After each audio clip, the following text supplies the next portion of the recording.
Long before London had a downtown, it had a rival next door. This is Old East Village, a neighborhood that was once its own town, with its own town hall, its own economy, and its own identity, long before the city ever swallowed it whole. Today, it's one of the most architecturally protected, culturally dense, and quietly undervalued pockets of London, Ontario real estate, and it's about to make a lot more sense why. This land carries a long history. It sits on the traditional territory of the Anishinaabe, Haudenosaunee, Attawandaron, and Wendat peoples. In 1819, a pioneer settler named Noble English claimed roughly 200 acres of forest here, and for decades it stayed exactly that, farmland on the edge of a much smaller city. By the mid-1800s, that farmland had become its own incorporated village, London East. It had its own town hall, its own institutions, its own sense of independence, and it stayed that way until 1885, when it was finally amalgamated into the City of London. That original town hall still stands.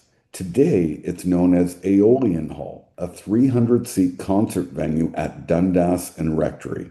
Over the decades, it has been a fire station, a courthouse, a library, and a school before it became one of London's premier music venues in 1969. In 1927, it hosted the first ever convention of the Canadian League for the Advancement of Colored People, a piece of Canadian civil rights history that happened right here on this stage in this neighborhood.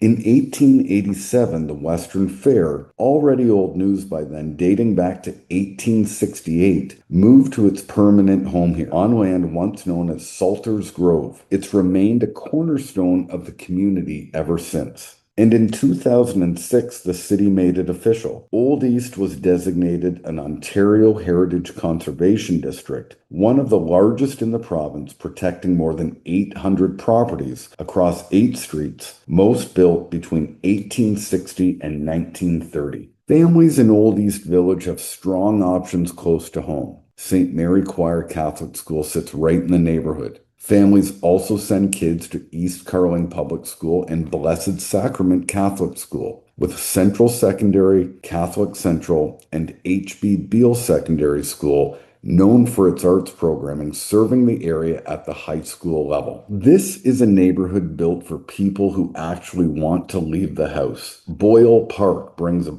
playground, basketball and tennis courts, and a full community center. Queen's Park sits right against the Western Fair District, home to a 4-ice surface arena, live harness racing, and the fairgrounds themselves.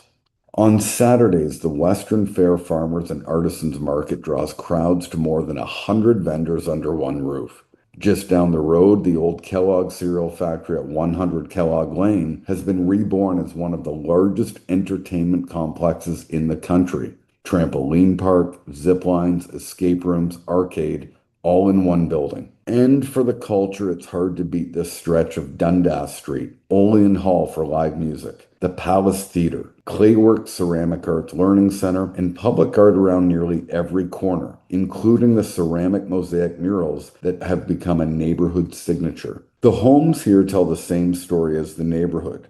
Most were built between 1860 and 1930 in the Queen Anne and Ontario cottage styles. Flamboyant trim, symmetrical proportions, real character that simply isn't being built anymore.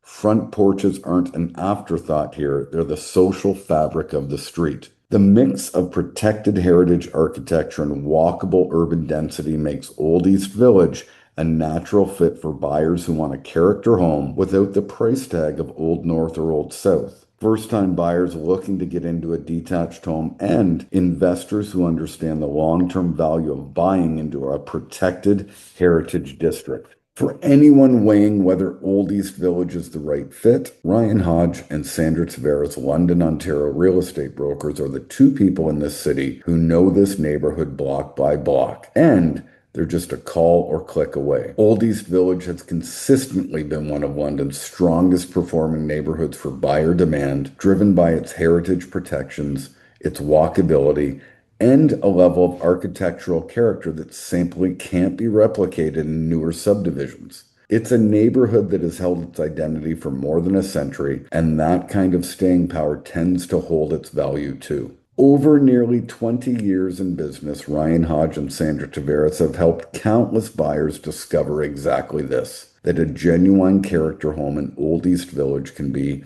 had for a fraction of what the same architecture would cost in Old North or Old South. It's one of the best kept secrets in London, Ontario real estate, and it's a big part of why they point so many buyers here. To learn more about Old East Village or any London, Ontario neighborhood, reach out to Ryan Hodge and Sandra Tavares, London, Ontario real estate brokers at www.ryanandsandra.ca.